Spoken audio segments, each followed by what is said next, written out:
Hello, hello, hello, j'espère que vous allez bien. Aujourd'hui, j'avais envie de vous parler du tarot de Madame Indira, que j'aime beaucoup.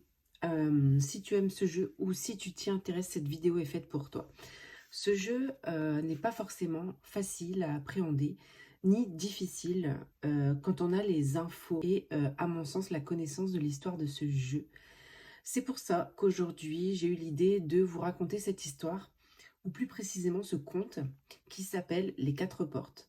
Dans cette vidéo, je vais vous présenter le livre et le jeu. Je vais aussi vous lire cette jolie histoire sur des notes orientales, persanes. On adore. Moi, perso, j'ai adoré et c'est pour ça que j'ai envie de vous partager ça. Alors, merci d'être là et n'oubliez pas le petit like. Ça me permet de savoir si ce genre de contenu vous plaît aussi. Et pour ceux qui ne le sont pas encore, n'hésitez pas à vous abonner pour plus de contenu. Sans oublier la petite cloche. Donc, c'est parti. On va tout de suite commencer. Let's go! Je vais donc vous présenter, pour commencer, la structure du jeu, vous lire le conte et vous présenter les cartes, le livre. On commence tout de suite. Le jeu, c'est un Grimaud. C'est un Grimaud. Alors, ici, moi, j'ai une édition de 1981 et le jeu a été fait en 80. Donc on a le livre ici de Colette Sylvestre. Je vais tout de suite commencer par vous dire un petit mot sur Madame Indira, vous raconter un petit peu dans les grandes lignes sa vie. Donc c'est parti. Indira, née en Inde, Capricorne, a vécu en Algérie et placée en orphelinat. Vie difficile mais croyante. Elle avait l'espoir en les choses et en Dieu. À l'âge de 10 ans, elle commence à avoir des visions et à prédire des choses qui s'avèrent exactes. À 11 ans, elle dessine son premier jeu de cartes, surprenant en richesse de symbolique pour une fille de son âge. Elle annonce à 13 ans le début de la Seconde Guerre mondiale, puis le débarquement des Américains. Ensuite, Indira se marie et part à l'étranger avec son mari. Là, elle est reçue dans les ambassades. Elle distrait les gens lors de soirées avec son don de voyance. Elle devient célèbre dans le monde. On va parler du jeu en lui-même maintenant. Je vais vous présenter les cartes et je vais vous expliquer un petit peu sa structure. Alors, ce jeu n'est ni un tarot et ce ne sont pas non plus des cartes à jouer. Je vous montre ce dos. Ce tarot persan et a des couleurs très vives. Je le trouve très joli, très moderne hein, pour un jeu qui a été fait dans les années 80.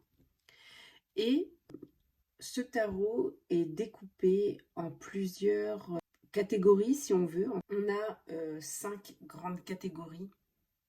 Donc, je vais vous en parler tout de suite. La première étape s'ouvre sur un monde animal pour nous confronter à la force, l'énergie, la vigueur, etc. Avec le tigre pour la force nécessaire pour atteindre ses objectifs. On a la beauté de la panthère, aux yeux verts qui fascinent, qui vous contraint à la prudence face aux ennemis, la jalousie et l'agressivité. Ensuite, on a le pan, la splendeur céleste, qui fait la roue pour vous pousser à manifester la vanité et l'orgueil qui se cachent au plus profond de votre être. On a les hirondelles, les messagères du ciel, qui annoncent le printemps, et qui nous donnent envie d'évasion, de liberté et de renouveau. On a les poissons, le tourbillon qui va donner un sens à notre vie, renouvellement intérieur, favorable à la sagesse et à l'amour universel. La deuxième étape nous positionne dans une réalité familiale. Amour, mariage, enfant, lassitude, divorce. Nous retrouvons ici un schéma classique de la vie maritale, mais qui ne touche heureusement pas tous les individus. On a la rencontre amoureuse, qui fait battre les cœurs. Nous avons le mariage, qui annonce un départ à deux. On a la famille qui s'agrandit, avec une naissance qui vient illuminer le foyer. Et on a la rupture. L'entente et l'harmonie font quelquefois défaut. Et cette suite devient inévitable. Séparation, divorce, etc. Notre troisième étape nous propulse dans le rêve et la chance. Les envies de voyage, de détente, de sérénité, rêve ou réalité. On a le bateau, qui nous annonce un départ vers des horizons nouveaux. Ensuite, il y a l'île paradisiaque, havre de paix, de sérénité et d'harmonie qui nous fait rêver. La main de Fatma, signe d'espérance, qui nous donne confiance en l'avenir, symbole de protection.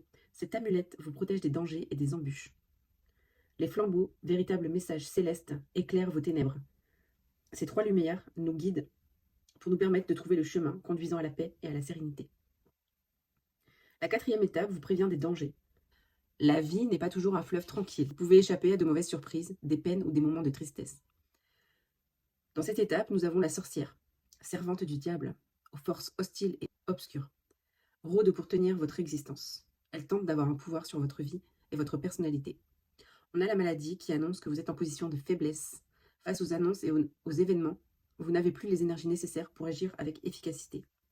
Et enfin, nous avons la mort, nous obligeant à mourir pour renaître intérieurement.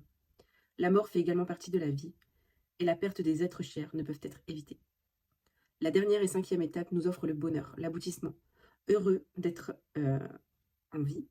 Dans cette étape, nous avons le palais, espace sacré, qui vous offre la protection. Il est refuge de paix, de sérénité et de tranquillité d'esprit. Nous avons le coffre, trésor matériel et spirituel, nous permettant d'obtenir aisance et confiance. Et nous avons le soleil, bonheur parfait et idéal, illumine notre route et accorde le succès et la réussite dans tous les domaines. Je vais maintenant vous montrer la structure du jeu avec les cartes. Donc, on a 55 cartes. On a donc réparti en plusieurs domaines, plusieurs catégories. On a 19 arcades majeures. Ok. On a de très très belles cartes. Hein. Moi, j'adore. J'adore les couleurs. C'est un magnifique jeu. Vraiment, il est trop trop beau. Et donc, beaucoup de symbolique. Hein.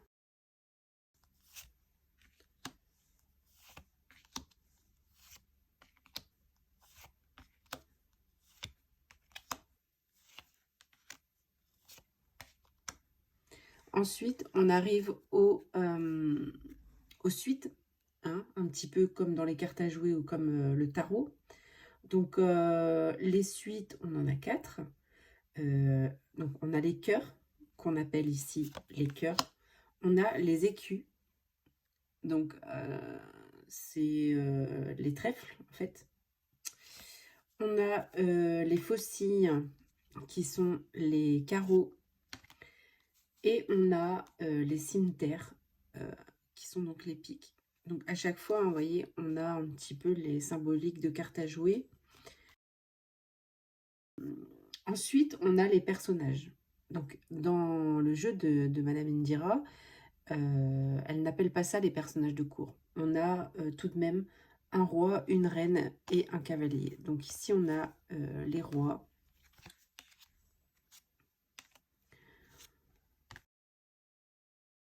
Ici, on a les reines.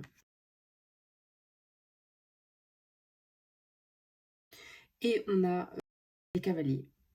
Voilà, cavaliers de chaque suite. Et ensuite, on a les cartes dites supplémentaires ou complémentaires, il me semble, ou mineurs. Voilà, bon, on va les appeler les mineurs. Hein, qui sont en, si vous voulez, on a les 3, les 5, les 6 et les 10. Vous voyez, 3, 5, 6 et 10 à chaque fois. Donc, on n'a que 4 cartes numérales par suite. Vous voyez, hop, 4, 4 et 4. Ensuite, on va avoir les chouettes qui font aussi partie des mineurs. On a la chouette, on a 3 chouettes, on a 7 chouettes et on a 9 chouettes. Juste un dernier mot aussi sur les cartes. Donc, vous voyez, moi je les avais mises dans l'ordre. En fait, je vous invite à mettre votre jeu dans l'ordre pour mieux comprendre en fait le jeu. Et n'oubliez pas que ce tarot raconte une histoire. Donc, je vous invite vraiment à le mettre dans l'ordre aussi pour comprendre le jeu, quoi. Voilà.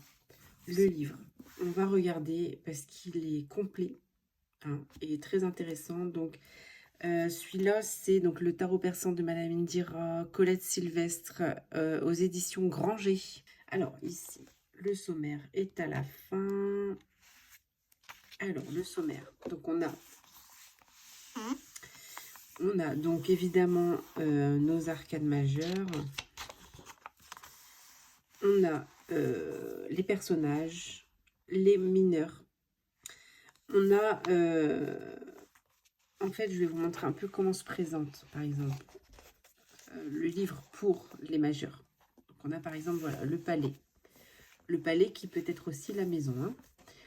Alors, on a une petite citation. On a une explication sur la maison par rapport à des symboliques. Voilà, avec une autre citation. On a l'interprétation. Ok. On a l'état d'esprit du consultant. On a les sentiments. On a le professionnel.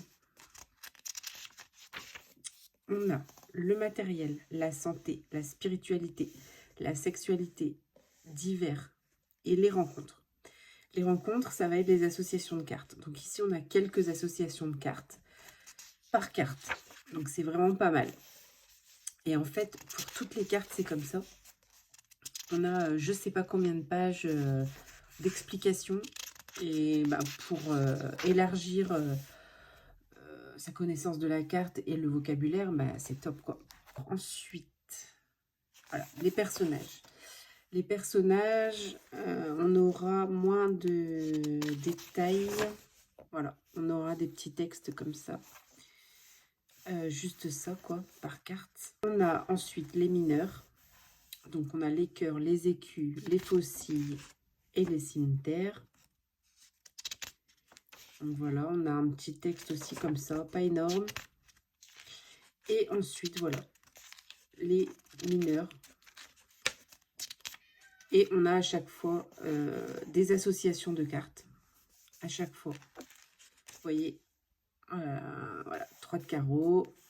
On a le 3 de carreau avec, par exemple, les hirondelles, le soleil, etc. Ensuite, on a les chouettes. Donc, les chouettes, c'est des cartes aussi très importantes dans le jeu. On a une petite citation. On a beaucoup d'explications. Donc, ça, c'est top. Et en fait, les chouettes, ça va être une très grande protection. Ça va être vraiment de belles cartes aussi, hein, des cartes très, très importantes. Notamment la chouette. Et ensuite, les chouettes. Ça peut aussi être des datations. Donc, les 3 chouettes, 3 mois. Les 7 chouettes, 7 mois. Et les 9 chouettes, 9 mois. D'accord. Et on a quelques rencontres supplémentaires. Donc, quelques associations de cartes supplémentaires. Et ensuite, des méthodes de tirage. Là, on a la conclusion et la bibliographie. Et figurez-vous que je regardais la bibliographie. Et en fait, il se trouve que j'avais un livre de cela. C'est assez drôle parce que le livre, donc c'est celui-là. C'est le dictionnaire des symboles. Excusez-moi, j'ai tout fait bouger. Dictionnaire des symboles de Jean Chevalier. C'est un livre du CDI de mon école. Trop drôle, j'avais oublié de le rendre. J'étais morte de rire. Donc, ce dictionnaire des symboles est très complet. Très, très, très... Vous voyez, l'épaisseur du livre, énorme. Et bah, à l'époque, ça m'avait déjà bien plu. Donc, et ouais, hyper complet, quoi. En fait, c'est génial comme livre. Et j'ai pas mis le nez dedans, je crois, depuis le lycée, quoi. Ou quelque chose comme ça. Enfin, depuis des années. Depuis que j'étais hyper jeune. Donc c'est rigolo. Et du coup, je l'ai sorti. Et je vais m'y intéresser. Parce que je pense qu'il peut être hyper intéressant pour le tarot, pour plein de choses. Vous voyez, dictionnaire symbole, mythe, rêve, coutume, geste, forme, figure, couleur, nombre. Ensuite, je pense qu'on a fait pas mal le tour. Est-ce qu'on se ferait pas un petit tirage de test, un petit tirage test? Pourquoi pas? Qu'est-ce que vous en pensez? Moi, je dis que c'est pas mal. Je vais vous faire un tirage. Surtout que pour ceux qui me suivent sur Instagram, pardon. En ce moment, je fais pas trop les énergies de la semaine, je fais pas trop les énergies du week-end. Voilà, j'ai pas toujours le temps, j'ai pas toujours l'énergie. Donc, on va se faire un petit tirage à 3 cartes.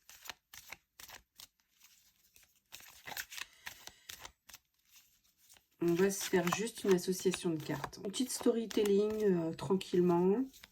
Alors, on va donc tirer 3 cartes. En dos, on a la sorcière. La sorcière, déjà, c'est pas très bon, hein. Donc, la sorcière, ça peut être la méfiance, le danger. Après, ça peut être aussi la médiumnité, les pouvoirs occultes, etc. Ensuite, on a donc le roi de cimetière. Ok, on va lire carte par carte déjà. Le roi de cimetière, ça peut être voilà, une personne d'influence. Ça peut être par exemple un juriste, un médecin, une personne seule ou voilà, divorcé, veuf. Il peut représenter aussi la prochaine rencontre. Ok, donc ça peut vouloir dire pas mal de choses. Ensuite, donc 3 de cimetière. Ici, on va avoir les tensions, les complications, les désaccords, conflits, voilà, problème de communication. Donc ça peut être un problème de communication lié à un homme donc seul ou un homme que vous allez rencontrer, par exemple, hein, ou un problème de communication avec un médecin ou une personne de loi, vous voyez, ça peut être, voilà, il y a un problème de communication, hein, ou même un conflit, vous voyez. Et la troisième, on a donc le 6 de cœur. Le 6 de cœur qui va nous parler de responsabilité, d'obligation, hein, familiale notamment. Peut-être des obligations familiales, mais on a des problèmes de communication avec, par exemple, le parent séparé, le papa des enfants avec qui on est séparé. Par exemple, ça peut être ça, qui lui est seul. Voilà, il y a peut-être des conflits avec l'autre parent. Ça peut être un exemple assez qui colle assez bien aux cartes ici. Ou ça peut être aussi de faire preuve justement, par exemple, si c'est une carte conseil, de faire preuve d'indulgence avec cette personne. Ok, on nous parle de tolérance, de concession ici. Donc voilà ce que ça peut donner. Et maintenant, on va finir cette vidéo avec ce joli conte des 4 portes. C'est parti! Les 4 portes. De nombreux prétendants s'empressaient auprès du sultan Muzaffar afin d'obtenir la main de sa fille Zara. La jeune fille aux yeux noirs et à la chevelure sombre et ondulée était d'une beauté qui séduisait toutes les personnes qui l'approchaient. Le sultan adorait Zara et il souhaitait son bonheur en choisissant un mari sincère, honnête, bon et généreux. Mais comment faire son choix parmi tous ces prétendants? Perplexe, il fit appel à la chouette, aux yeux d'or, bonne conseillère et amie de toujours. Celle-ci lui conseilla de faire passer l'épreuve des portes aux jeunes gens. 4 portes à ouvrir, pour chacune des pièges ou des dangers qui permettraient de mieux percevoir la véritable nature de chacun. L'une de ces portes devait conduire au palais et à la belle Zara. Le sultan chargea le pan de porter les lettres à 3 prétendants. Il promit que celui qui ouvrait la porte conduisant au palais, en dépassant les épreuves qu'il rencontrerait sur le chemin, obtiendrait la main de Zara. Le prince Amir, ayant fière allure et toujours vêtu de riches vêtements, fut le premier conduit par le pan devant les 4 portes. Amir fut immédiatement attiré par la porte incrustée d'une multitude de pierres précieuses et sans attendre, il poussa cette porte. Elle donnait sur une pièce, au milieu de laquelle se trouvait un immense coffre, débordant de pièces d'or, de bijoux, d'objets divers, de trésors qui flattaient le regard. Émerveillé et sans perdre un instant, le jeune homme mit des bagues à chacun de ses doigts, des colliers autour du cou, et il entreprit de remplir ses poches des pièces d'or. Il regretta de ne pas pouvoir tout prendre, mais se dit qu'il reviendrait avec une besace suffisamment grande pour récupérer ce magnifique trésor. Il décida enfin de poursuivre son chemin. Une seconde porte s'ouvrit devant lui pour lui faire découvrir un espace sombre et marécageux. Voilà l'épreuve annoncée par le sultan, se dit-il.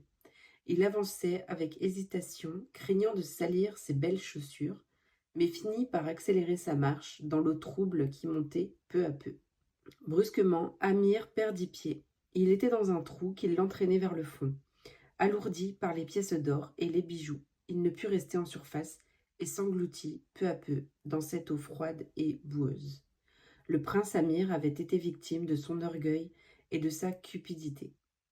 Pendant ce temps, la chouette aux yeux d'or veillait sur sa branche. Elle observait le jeune serviteur aux cheveux noirs bouclés qui, chaque soir, à la lueur de sa chandelle, écrivait des lettres d'amour à sa bien-aimée. Le prince Cassib, jeune homme insouciant, toujours en quête d'aventure amoureuse, fut le second à choisir une porte. Après un très court temps de réflexion, il décida que la porte d'or était plus appropriée pour aller retrouver la belle princesse. La porte donnait sur une plage au sable fin et une eau transparente aux reflets bleu turquoise. Non loin de là, près d'un bateau à voile, se tenait une jeune fille. Ses cheveux d'or encadraient un teint de porcelaine et des yeux d'un bleu profond. Ses vêtements aux couleurs chatoyantes laissaient entrevoir un corps de rêve. Elle tendit ses mains fines et blanches vers le prince qui, sans hésiter, s'approcha d'elle. Hypnotisé par la beauté de cette jeune personne, il la suivit dans la petite embarcation qui immédiatement s'éloigna du bord de la plage. Durant le voyage, elle se mit à chanter d'une voix mélodieuse et ensorcelante. Le prince était sous le charme, il avait oublié la princesse. Le bateau s'arrêta près d'une petite île de sable blanc. La jeune fille lui fit signe de descendre. Cassib était le plus heureux des hommes. Sur cette île paradisiaque, il allait vivre un grand amour avec cette jeune beauté. Le prince se retourna pour la prendre dans ses bras et resta pétrifié. La jeune fille s'était transformée en une horrible vieille femme laide et ridée, aux yeux méchants, aux ongles longs et crochus. Enveloppée dans une robe grossière, la sorcière riait d'un rire caverneux. Très vite, elle s'éloigna du rivage, laissant Cassib seul sur son île déserte. Victime de sa légèreté et de son infidélité, Cassib fut condamné à mourir de faim et de soif. Toujours présente sur sa branche, la chouette avait les yeux fixés sur le jeune serviteur. Elle attendait que la chandelle s'éteigne et que le jeune garçon s'endorme pour lire les poèmes et les lettres d'amour. Arrogant, dominateur et sûr de lui, le prince Rahman fut le troisième face aux portes. Il se dit que les portes, trop riches, étaient probablement un piège tendu par le sultan. Il choisissait donc la porte d'argent qui ouvrait sur une forêt. Sous un arbre, une panthère sommeillait. En avançant, il fit craquer une brindille. La panthère ouvrit les yeux, s'étira longuement en l'observant. Rahman éprouva immédiatement le désir de monter sur la bête en la talonnant pour qu'elle avance. Celle-ci ne bougea pas. Furieux, le prince utilisa avec brutalité sa cravache pour la faire avancer, convaincu qu'elle le conduirait au palais. La panthère s'élança, parcourant durant quelques heures les allées de la forêt. Brusquement, elle s'arrêta et d'une ruade projeta violemment son cavalier à terre. Celui-ci, hors de lui, brandit à nouveau sa cravache, mais les yeux vert émeraude de l'animal lançaient de tels éclairs qu'il fut épouvanté. À cet instant, Rahman comprit que l'animal allait l'attaquer et il voulut prendre un peu de recul, mais il fut effrayé en s'apercevant que les arbres l'avaient encerclé. Il était prisonnier face au félin. Orgueilleux, il décida de se battre avec énergie. La lutte fut cruelle et la panthère terrassa très rapidement le jeune homme. Elle le laissa ensanglanté aux griffes et crocs du tigre qui attendait son repas. Victime de son arrogance et de sa suffisance, Rahman fut condamné à être dévoré par une bête féroce. Encore et toujours, la chouette sur la branche observait le jeune serviteur à bout. Elle se dit que le moment était venu de provoquer la rencontre avec la princesse et fit appel au paon. Celui-ci fut chargé de dérober les lettres d'amour et d'entraîner ainsi Abou devant les 4 portes. Avec une extrême rapidité, le paon vola les lettres que le jeune homme venait d'écrire. Effrayé, Abou se dit que si le sultan découvrait ces messages, il serait emprisonné, on lui trancherait la tête. Il s'élança alors à la poursuite de l'animal pour récupérer ses lettres et c'est ainsi qu'il fut conduit devant les 4 portes. Abou ne remarqua pas les portes d'or ou d'argent. Il ne vit que la petite porte bien discrète en bois qu'il ouvrit sans hésiter. Le pain n'était pas loin et Abou remarqua que celui-ci gardait une petite avance en s'adaptant à son rythme. Dès qu'il s'arrêtait, le pain s'arrêtait et s'il courait, le pain courait. Il décida d'avancer lentement en regardant autour de lui. Dans un léger renfoncement, il aperçut sur sa droite un immense coffre débordant de bijoux, de pièces d'or, de trésors étincelants. Abou sourit devant ces merveilles, mais continua tranquillement sa route. Il était maintenant près d'une plage au sable blanc. Une jeune fille aux cheveux d'or et au teint de porcelaine lui tendit les bras en lui offrant de monter sur la petite embarcation qui devait le conduire sur une île paradisiaque. Très poliment, Abou refusa. La jeune femme insista, mais il resta tout à la fois ferme et respectueux, l'informant qu'il avait une mission à accomplir. Furieuse, la jeune fille redevint sorcière et battit en retraite. Bientôt, Abou se trouva dans une forêt. Sous un arbre, une panthère noire dormait. Le jeune homme s'approcha doucement et la caressa avec douceur. L'animal ouvrit les yeux en ronronnant, tel un chat. Abou s'excusa de l'avoir réveillé, déposa un léger baiser sur la tête du félin et reprit sa route. Un long couloir très sombre se présenta devant lui. Le pain avait disparu. Que faire? Abou saisit un des 3 flambeaux qui étaient accrochés au mur et avança toujours très prudemment. Il se trouva à nouveau devant une porte dont la poignée était une main de Fatma, d'or avec une pierre de couleur verte au centre. Il décida de poser sa main sur la pierre et ce fut un instant magique avec l'ouverture de cette porte. Devant lui se trouvait un magnifique jardin. Des oiseaux chantaient, des fleurs au ton pastel embaumaient dans un bassin. Des poissons semblaient faire une ronde. Sous le charme de tant de beauté, Abou ne bougeait plus, mais son cœur s'emballa lorsqu'il aperçut, sous une tonnelle chargée de glycine, la belle Zara, assise sur un banc lisant ses lettres. Qu'allait-il se passer? Comment le sultan allait réagir face à une telle incorrection? Lui, le serviteur, osant écrire des lettres d'amour à une princesse. Un bruit se fit entendre. Abou se retourna et vit les grandes portes merveilleusement sculptées du palais qui s'ouvrit. La chouette et le paon se présentèrent, suivis du sultan, qui avait pris le temps d'écouter les mérites du jeune homme. Muzaffar avait fait une promesse. Celui qui trouverait la porte du palais et qui dépasserait chaque épreuve aurait droit à la main de Zara. Cet homme de cœur ne pouvait revenir sur cette promesse. C'est ainsi que le serviteur Abou, devenu prince, épousa sa bien-aimée. Que dire de plus, sinon qu'ils furent très heureux, et qu'ils le sont encore, et pour toujours. Voilà les amis, j'ai terminé la lecture du conte. J'espère que ça vous a plu. Moi, j'adore l'histoire. J'espère que la vidéo en elle-même vous a plu. Donc voilà pour le tarot persan de Madame Indira. Je vous souhaite de bons tirages et je vous dis à bientôt.